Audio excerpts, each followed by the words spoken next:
Success Insight shares the stories of the people with passion and drive who make things happen in the world. Here's your host, Howard Fox. Hello, everybody, and welcome to another episode of the Success Insight podcast. I hope wherever you are, whatever you're doing, you're having a fantastic day. Our guest is Erich Kurschat, who is an organizer and HR evangelist, and he heads up the meetup group HRHotSeat here in Chicago.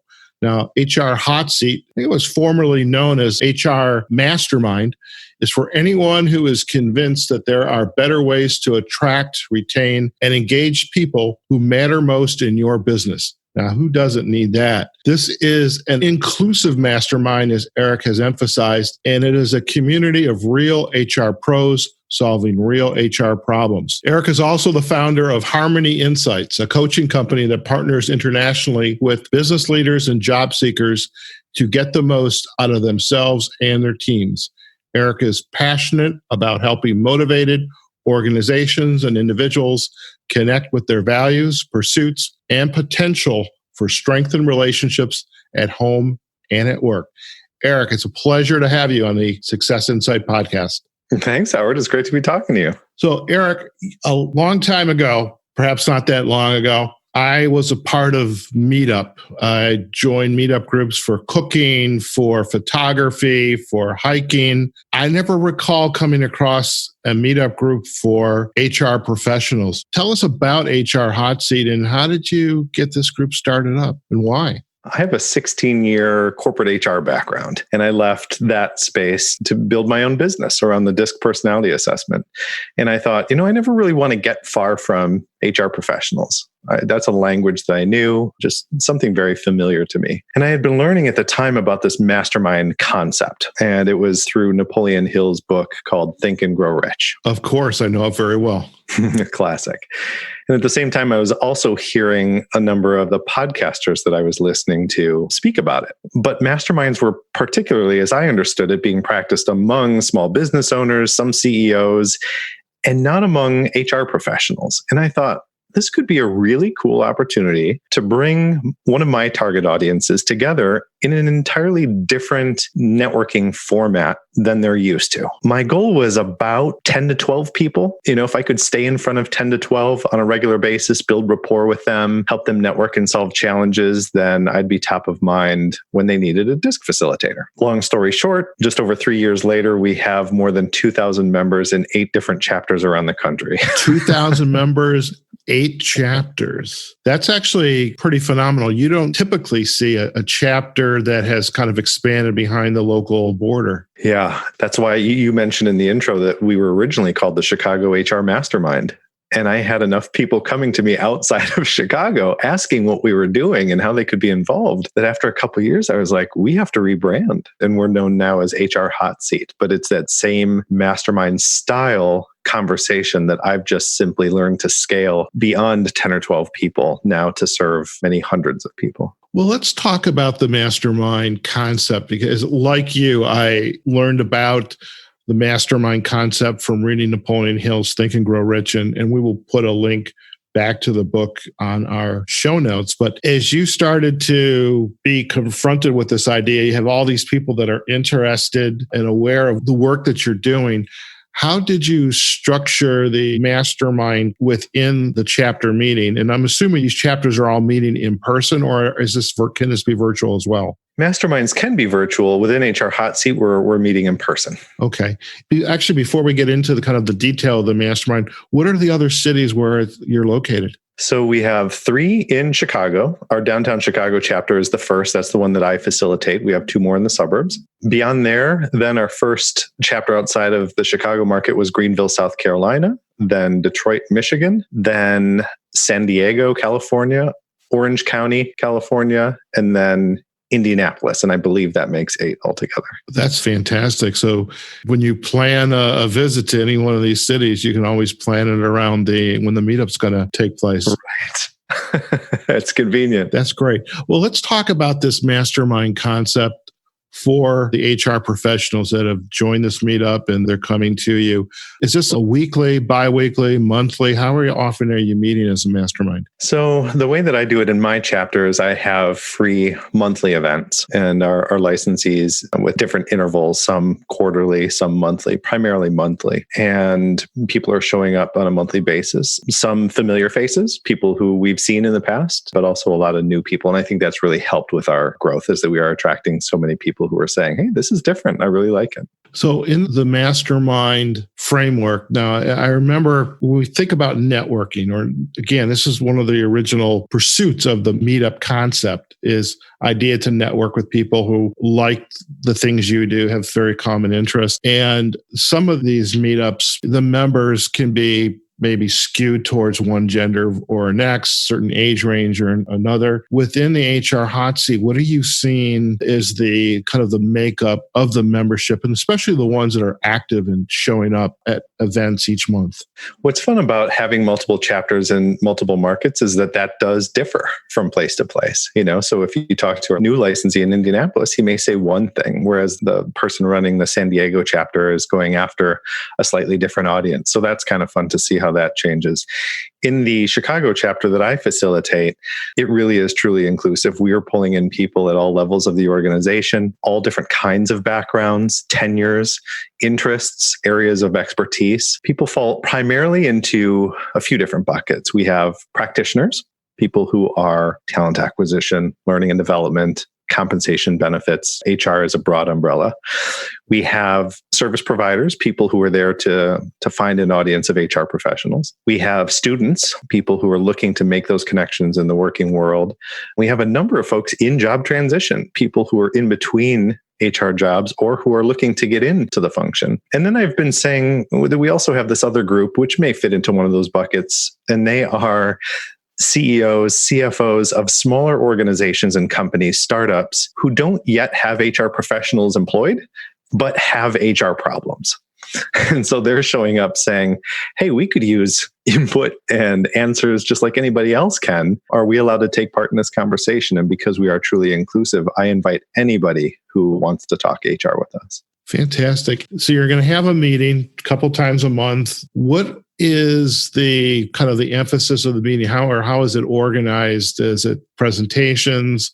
Again, the mastermind includes the hot seat. That's a core component of a mastermind. So how are you organizing the hot seats around this meeting? I'm assuming it's going to be an hour and a half, 2-hour meeting. So how do you organize it? So ours downtown Chicago are 6 to 7:30 p.m. And primarily we are a peer-focused organization. So one of the things we say is you can go just about anywhere for a panel discussion or a workshop where you're in front of one or more subject matter experts, and there's always a place for that conversation. I've learned so much from those. Mm-hmm. But when you come to an HR hot seat event, everybody is an expert.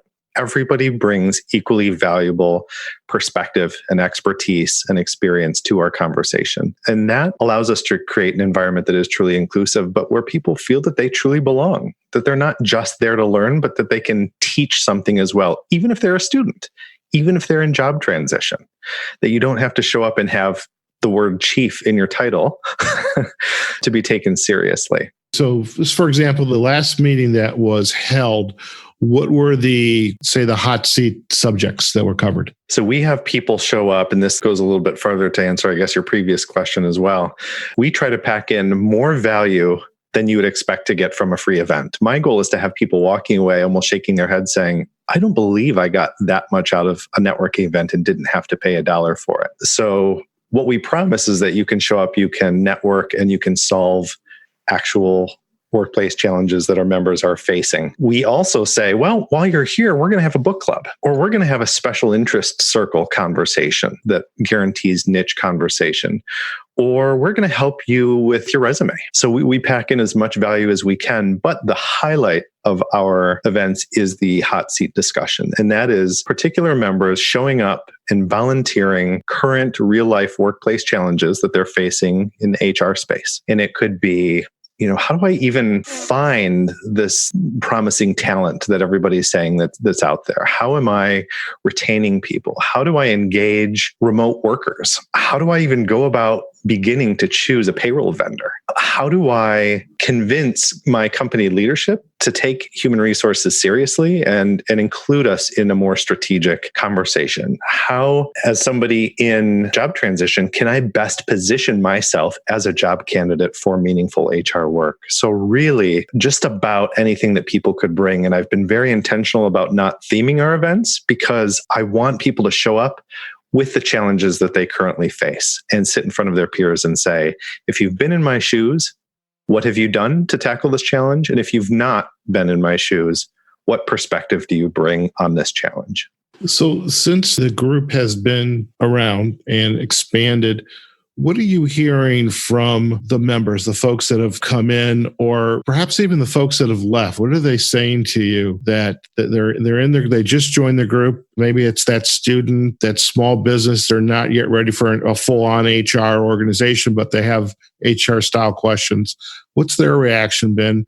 And even the person, perhaps, maybe they left the group, and that's because they didn't like it, perhaps, but they moved away and and what are they saying to you coming in and going out? Excellent question. The people who are leaving, and luckily we have more people showing up than leaving, and I think that's good for any community. The people who are leaving are leaving primarily because they've left the space. Either they've left HR as a function, they're doing something entirely different, or they've moved away and into a market where we don't yet have a chapter. And that's been really reassuring to me, that I'm not hearing from people saying, oh, you know what, it's just not serving my needs. I'm not really feeling like I'm getting the value out of our events. And if I was hearing that, I'd be open to it. It would be good feedback for me to get. I've been glad that hasn't been the reason that we've lost some people along the way. The people who are showing up and sticking around, we always have an evaluation at the end of our events. And they're saying a few things. They're saying, we come back because this is non-commercial, that I can go anywhere else and I can have business cards jammed down my throat. I can be pitched to till the cows come home. But I can show up here and even your sponsors are very education focused, very service focused. We're a very service oriented organization. So they like that non-commercial piece. They like that they can show up and not just learn, but then also give back, teach in the same breath, that they're not just sitting silently in front of a panel, but they can contribute to a dialogue. People like that it feels safe and confidential, that they can be vulnerable, that they can show up and say, I'm not sure I'm hitting what I'm supposed to in terms of numbers or company objectives, or I'm not yet skilled in this area. And it's okay for them to share that information because they trust that what they are sharing is going to be received well, and that we're going to keep it confidential. We're not going to take to the social media airwaves and start broadcasting what people have showed up with. So those are a few of the things that I think come up time and again in terms of why people return to our particular conversation. Okay. And what's an example or two of some hot seat questions that you've had recently? So I mentioned a few earlier. Actually, just this week, we were hosted by United Airlines and just had an amazing event. We had about 120 people there, and people have been sharing some really nice testimonials on social media. But we had a couple in particular that stood out in terms of hot seat topics that people brought with them. One woman was asking about how she can, when her company talks about valuing learning and diversity and inclusion, how can she guarantee that they're also following through on demonstrating that commitment in terms of their practices? And I love that because so many companies are talking about valuing diversity and inclusion, but what are they actually doing to reinforce that it's something important to them? That's a common theme. Yeah. One person showed up and said, should I? And if so, how do I differentiate my LinkedIn profile from my resume? A fantastic question. And I'm sure something you have a bit of insight into yourself. Yes, true on that. Too often people are hitting copy and paste. And so there's a great opportunity to talk about how those two things can be different. So many that end up being inspiring. One woman was saying, as another job candidate, was talking about how she should address what she perceives as unconscious bias among hiring managers who look at her and perceive her in a particular way that she feels is detrimental to her. How does she fight against that? And other people looking for vendors and help with various things that they're launching. So it really, you never know what kind of variety you're going to get from month to month. Sure. I want to switch over a little bit to your work with Harmony Insights, but I have one quick question still on the meetup and then really kind of the next steps. But some of the meetups that are out there have a fee to participate, whether it's a dinner meetup or a materials fee? Is there any type of investment to join and participate within the HR Hot Seat? There isn't. And that's one of the other things that makes us unique. I think you can go anywhere and be expected to pay dues and then maybe pay an event fee on top of those dues. And what we tell our members is we want you to show up. We don't want to be chasing you down for any amount of money. That makes what we do transactional, and we're very relational. It would go against so much of what we're trying to accomplish. So we welcome people with open arms. It is free. You're not paying to be a part of any of our conversations, nor for any of the additional sort of services that we offer along the way. And if it's valuable to you, you may even qualify for Sherm recertification credits for attending for those people who are Sherm certified. So again, just trying to pack as much value as we can into our events and have people leave saying, I don't believe that just happened. That's great. Hey, for our listeners, just let us know, what does Sherm stand for? Thank you for asking. It is the Society for Human Resource Management. It is the leading HR professional association out there. They have annual conferences of, this year was 20,000 people. I think the largest HR conference there's ever been. And they have also chapters on the state and local level. So for example, in the Chicago area, there are 8 or 9, I believe, local Sherm chapters as well. And they are advocating for HR professionals, bringing them together, educating them. Just a fantastic organization.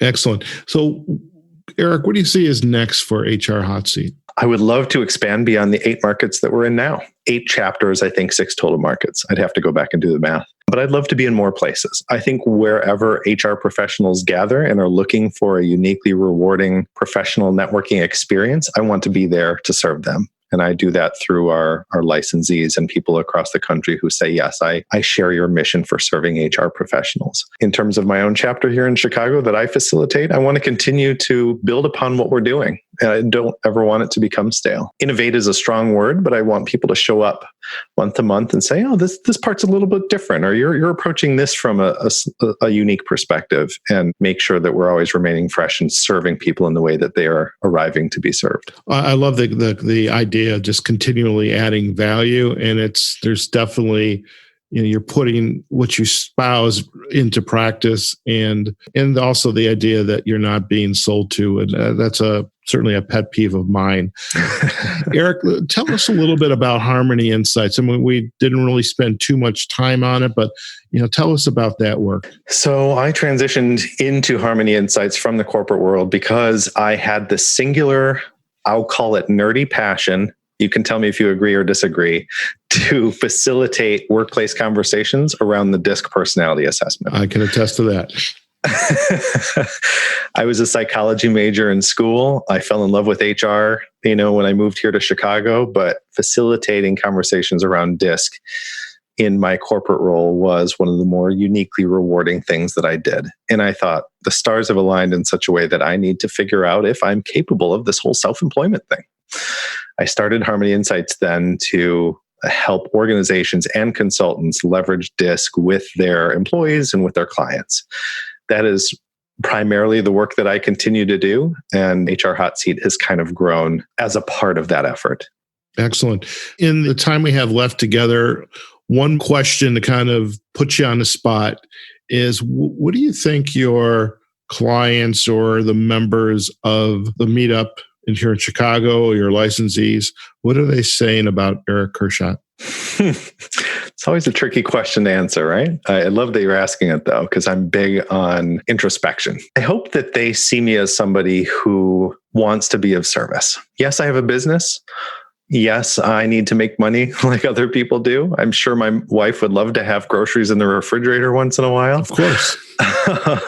And she has a fantastic job as well, by the way. I should mention that. But I hope they see me as somebody who genuinely wants to get to know them, wants to serve them, wants to connect them with other people, wants to inspire them to do their best work, and in meaningful environments, to get to know themselves, to be introspective themselves, and to get to know what they're capable of doing in ways that they may not have considered before. And if I can walk away from an individual conversation or an event or a speaking opportunity or engagement and have people feel inspired, but also genuinely believe that I care about them individually and their success, that that to me would be very fulfilling. Fantastic. And the last little piece, and this requires you to do a little bit of a dance in the moment, is we have a little feature on our show called Insight to Go, which at the end of the show gives you an opportunity to share a quote, information about an article, perhaps a book you've read, perhaps something that you just want to leave with our listeners about you and your work and the impacts you're having. In the moment, dancing in the moment, what would your insight to go be? I have so many that come to mind. I love listening to podcasts. I'm inspired by podcasts and books and people and conversations, all sorts of things. A couple that come to mind, but one I want to come back to that I share regularly, actually. And it is when a lot of people talk about, there's been a lot of discussion around the golden rule, which is treating other people the way that you would want to be treated. I say a lot of discussion like it's topical now. Clearly, it's something that's been talked about for a while. And there's value to that. Someone along the way coined the platinum rule, which says treat other people the way that they would like to be treated. And that one piece of advice, that one insight has been more eye-opening for me personally than almost anything else that I've heard along the way. And if I can encourage people just to consider, yes, treat people the way that you would want to be treated, but then also consider how they would want to be treated and how that might be different than how you naturally communicate with others and connect with others. That can really have a profound effect on our relationships. As a fellow disc nerd, I think there's definitely a lot of insight and value to those statements, because if we don't understand how others want to be treated, how can they know how we want to be treated too? So I appreciate that. Yep. Erich, if our listeners would like to learn more about you, the meetup groups, HR Hot Seat, your work at Harmony Insights, what's the best way to do that? HarmonyInsights.com is my primary company website, but I'm also encouraging people to head directly over to HRHotSeat.com. And there they will find out about the Chicago chapter, the additional chapters we have, how to join for free, as we mentioned earlier, and just get involved in that HR Hot Seat community. Fantastic. Erich, thank you so much for taking time out of your busy day to spend with us on the Success Insight podcast. And it's been a pleasure to learn more about you, your work, this meetup group, and really just the service that you are providing to the community as well. Thank you. Thank you, Howard. It's been great catching up. There you have it, folks. We've just been chatting with Erich Kurschat, organizer and HR evangelist of the meetup group HR Hot Seat. And they are located here in Chicago, Detroit, Greenville, South Carolina, and in San Diego and in Orange County. And hey, if you're interested in starting your own HR Hot Seat, do reach out to Erich. I'm certain he would love to chat with you about what it would take to become a licensee in another market. And also visit him on his website, Harmony Insights, and we will provide backlinks to HR Hot Seat, Harmony Insights, and we'll also provide a backlink to Napoleon Hill's wonderful book, Think and Grow Rich, so that you can learn more about what being in a mastermind, participating and getting value out of a mastermind means. So folks, that's it for today. Wherever you are, whatever you're doing, go out there and have a phenomenal day. We'll see you on the next episode of the Success Insight podcast. Take care now. Success Insight is a production of Fox Coaching and First Story Strategies. Find us online, successinsightpodcast.com.